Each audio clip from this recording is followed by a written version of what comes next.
Hello and welcome to another bookish video from me, Johanna, me, my dog and books. Today I have a bookish gift guide for you because it is the season of giving, but also this would be absolutely relevant for giving gifts to bookish friends or anyone that's into books in any shape or form at any special occasion. So I'm going to go through a range of book recommendations as well as bookish things to get people. And most of it I plan on sharing is not any more than, like, I think the max will be like £35. Everything else will be much less than that. So I'll take you through some of the books first. Something that a lot of people will get friends and family this time of year are maybe like memoirs and autobiographies, celebrity memoirs, and some of the ones that I would recommend are Love, Pamela by Pamela Anderson, which I read last month. Brilliant. Paris, a memoir by Paris Hilton. I've read it twice. I will happily read it a third time. And or Women and Me by Britney Spears. Those are three that I've read in the last year that I highly recommend. If you're looking for books that are maybe a little bit off the beaten track and you don't really need to know these people, and it's a bit about mental health as well as humour, you've got, or that it's humorous in the way it's written, you've got I'm Glad My Mom Died by Jeannette McCurdy or Furiously Happy by Jenny Lawson. After memoirs, what about friends who like a bit of cooking or baking in the kitchen? I really enjoy getting a cookery book because I think it's the kind of thing you don't normally buy yourself. So a lot of the cookery books I'll get will be vegan books because I'm vegan, but there's a few more I could recommend that aren't vegan. So when I'm looking at vegan food, ones that so if you do have a vegan or plant-based person in your life or someone that just likes to try more veggie foods, I'd recommend some good Indian vegan cookbooks, as well as books like by Bosh. They're a kind of duo, I think it's a duo, who are good at making recipes, or the Happy Pear, another duo. They're brothers who do a nice mix of sort of plant-based kind of quick food as well as like more special occasion food. In addition, I would also recommend More Veg. I got this a couple of years ago. You don't need to be vegan or veggie. It's just a good way to eat more veg if you're interested in eating more veg. And if not, a book that books by Nigel Slater I know come highly recommended by not only people on BookTube but a few friends of mine as well. So you don't need to be vegan or veggie. He talks more than just about food. He talks about seasons and his home life and stuff like that. So I have heard they're quite cosy and really immersive reads. So those would be recommendations that I would make for that. If you're looking for, and I'm referring to my notes, if you're looking for books about like book things or bookshops, there's one that I'd recommend. And I always think if you can give a really nice book at Christmas, it can be really good. This one is A Bookshop of One's Own by Jane Cholmeley. This is a stunning book when you look at it.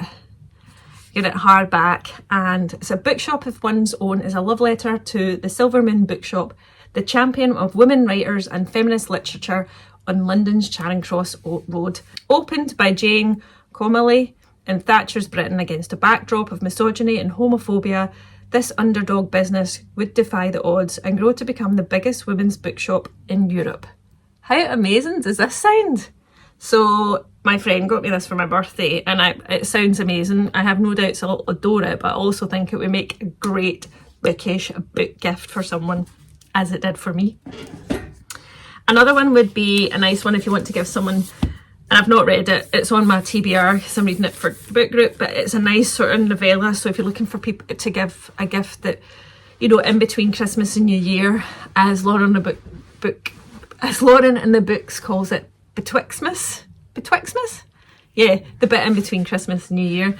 And funnily enough, it's the book I'm reading for her book group, and it's called Gifts by Barnett. It's quite a small book, so I thought it'd be quite a nice one to gift someone. The irony of it all. But you follow a kind of series of, I think there's one kind of a group, maybe half a dozen characters and a other person that they're looking to try and find out more and gift something to. It has this little bit at the back, which is nice. He felt it, the lightness, the expansiveness, the anticipation, the sense that something good was coming. And it was, wasn't it? Though there was still suffering everywhere, suffering and loneliness and sadness, despite all this, it was good. It was kindness. It was giving without thought of recompense. It was light in the darkness. So I just thought this would be a look. This would make like a love. This is obviously it's got the plastic on it. Got it from the library, but I think that would probably make a really nice gift. A book that I think would be amazing for little bookworms in your life who adore books and maybe you want to get them a book in a series that they can continue on. I would recommend Pages & Co by Anna James. I think there's 5 books in the series just now. I've got all of them. I've read about 3 of them. And this is an absolutely wonderful book about Tilly and the Book Wanderers. So Tilly moves in with her grandparents because her mum has died and they run a bookshop. But what she soon discovers is that she can start to wander within books and all of a sudden become within a story and meet some of her real life characters. And plus, if your little bookworm loves this, they can get more from the series. A great recommendation for anyone in your life who absolutely adores horror, which I've still to read, but I've only heard amazing things, so I'm happy to recommend. It's Feeding the Monster, Why Horror Has a Hold on Us by Anna Bogutskaya. Oh, I'm so sorry, I've absolutely butchered that name. Apologies, Anna. I'll just refer to you as Anna just now until I teach myself how to pronounce your name properly. So this is a book which explores how as horrors become more mainstream, you know, like horror movies, horror books, there is something about, you know, or there's an interest and an intrigue into why so many of us enjoy horror. Not all of us, to be fair.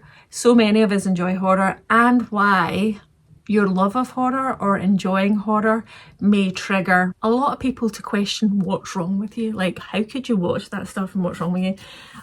It's a cracking book. It only came out this year, so you'll still be able to get it in hardback. And I do love gifting a bit of hardback books for people as a gift. So check that one out, because I think it sounds amazing. Another one I would recommend, which I'm about to start reading and got it from the library and comes recommended by a few people, and I would say is a great book to get any budding or wannabe feminist, or you want to encourage someone to be a feminist in your life. It is the Feminist Killjoy Handbook. So in this book, I'll give you a wee bit of a summary. I think I've maybe referred to this one in a previous, I've got this one out from the library, but it says, do colleagues roll their eyes in a meeting when you use words like sexism or racism? Do you refuse to laugh at jokes that aren't funny? Have you been called divisive for pointing out division? And then are you a feminist killjoy? Then you are a feminist killjoy, and this handbook is for you. Drawing on our own stories and those of others, especially black and brown feminists and queer thinkers, Sarah Ahmed finds the depth of thought and honesty and intimacy. The Feminist Killjoy Handbook unpicks lies our culture tells us and provides a form of solidarity and companionship that can be returned over life. Oh my goodness, this one's signed. Should let the library know that. So you've got contents like Introduction to Feminist Killjoy, Surviving It, The Feminist Killjoy, A Cultural Critic, as a philosopher, as a poet, as an activist, and then Killjoy Truths, recommended reads and stuff like that. So this seems like a lovely handbook for the feminists in your life. Now those are some of the bookish ideas I would give. You can also like give some seasonal books. So if you know they're into ghost stories, you can get books like Winter Spirits or Winter Ghost Stories.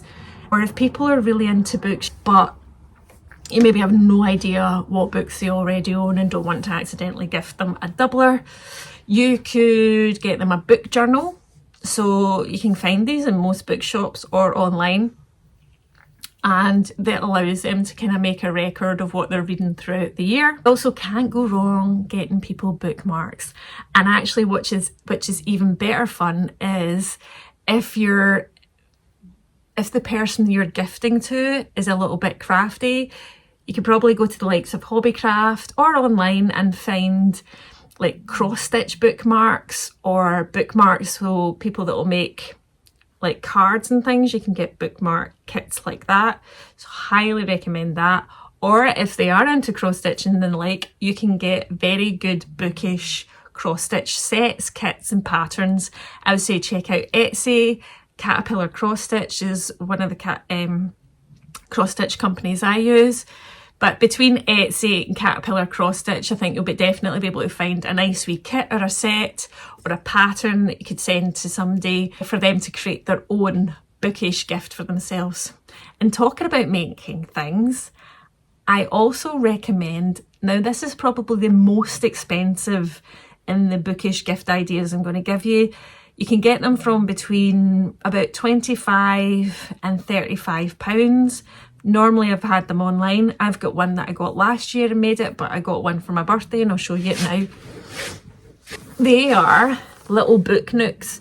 So you get a DIY kit and you get all this stuff in here, and you make this little book nook which you can fit. So imagine this was it built.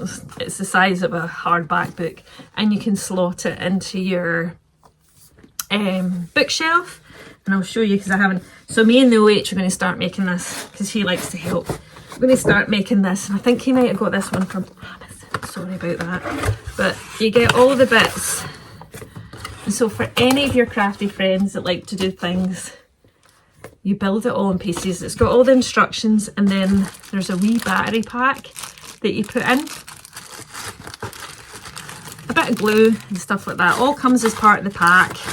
And you can slowly but surely make that, and then you have a finished product which should look kinda like that. Now you can get gardening ones, you can get lots of different library nook ones like that. And I would say this is the most expensive of all the gifts I would probably be recommending if you've got a slightly bigger budget. For any of your friends that are kind of crafty. In addition, if you've got kind of crafty friends or friends that want to get into crafts, Hobbycraft is a great place for looking for little kind of starter kits for things, from candle making to like crochet and things. So I suppose those are just a kind of slightly aside, but if you were going to make bookish things, you can get colouring books, technically a book. And you can get some quite good, I actually saw them in TK Maxx and they weren't that expensive. So you can get colouring books in TK Maxx, and you can get the kind of alcohol marker pens. I know they're probably doing the rounds, and you can see them for about 25, 35, up to £50 for these colouring pens. But you can get them in TK Maxx for about £12, £13. So if you wanted to get someone a nice stress relieving colouring in book, that's another really good idea. I've put it on my wish list. Another little cost effective thing are the reading lights, the LED reading lights. So I've got a clip one that sits next to my bed, so that if I'm reading at night and it's not on my Kindle and I don't want to wake the other half up, I'll put on my little reading light and read away. They're great. You can get them for less than a tenner. So you could always get that and a little bookmark if you had a slightly bigger budget. Another great thing is bookish jigsaws. So if your gift recipient loves a bit of puzzling or plans on just hibernating a bit during the colder winter months, then you can't go wrong with a bookish book puzzle. So you can get these, obviously you can get everything online, but Waterstones do a nice good selection of jigsaws that are bookish related. So you can get ones like Sherlock Holmes, Jane Austen, Agatha Christie, or you can get ones that are more inside a bookstore themselves. I have a couple of them, and I will be getting stuck right into them during the Christmas holidays. You also can't go wrong with getting bookish tote bags.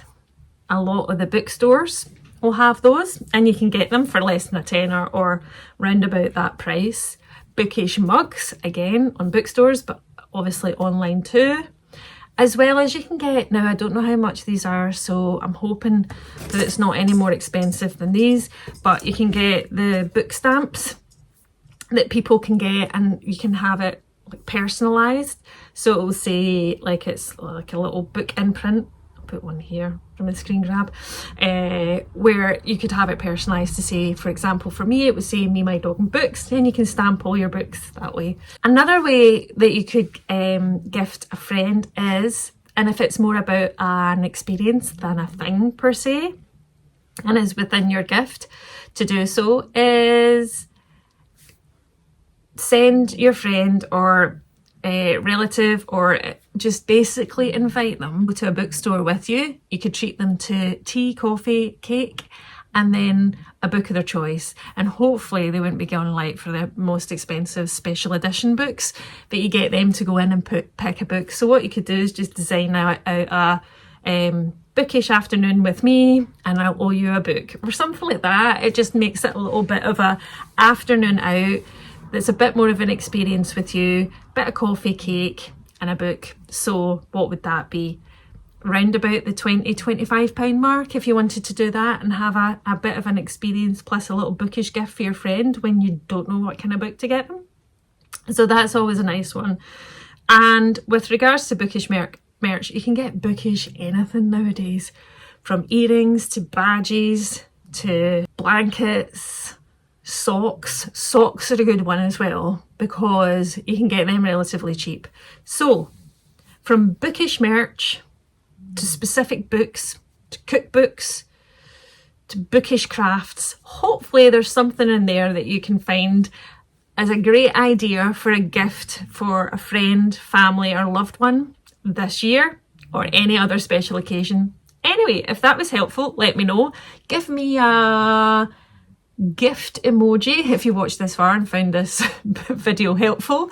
And if there's anything that you've maybe gifted to someone or someone's gifted to you, let me know in the comments. And do remember, any and all of these you can get secondhand. So I've got, well, I realised I was about to wrap up there and then I've gone back on a tangent, but I realised I hadn't mentioned any of these things you can get secondhand. So if you know there's a book and you disagree with that, hopefully I've got one of my friends who, most of my friends we don't really buy a lot of gifts for anymore, because we've got no too many commitments in life. But for birthdays and things like that, I'm very open and honest about happily receiving secondhand pre-loved gifts. So I've bought some books for my friend as part of their secondhand Christmas gift from the charity shop. You also could seek out books either from eBay, secondhand or Vinted, or World of Books, which are all secondhand bookstores, and or some bookish merch you can probably find online. Cookbooks are also a great one for finding in charity shops as well. So do remember that you don't have to buy everything brand new. You can go secondhand. And sometimes if you're not sure, like if you say to your friend, are you up for pre-loved stuff? That makes it even better, because then, you know, I don't feel awkward about giving them secondhand gifts. I'm all for secondhand gifts. Just keeping that cycle of bookish stuff going around and around. And also, you know, it's good for charity shops and or individual sellers that are selling on Vinted. Plus, you know, it kicks it a little bit to the world of capitalism. Says me making a gift guide. Very aware of that. Anywho's, if you've got any other gift guide ideas that you want to add in the comments, not only just for me, but for anyone that's watching, please do so. And until next time, I will see you in another bookish video. Bye!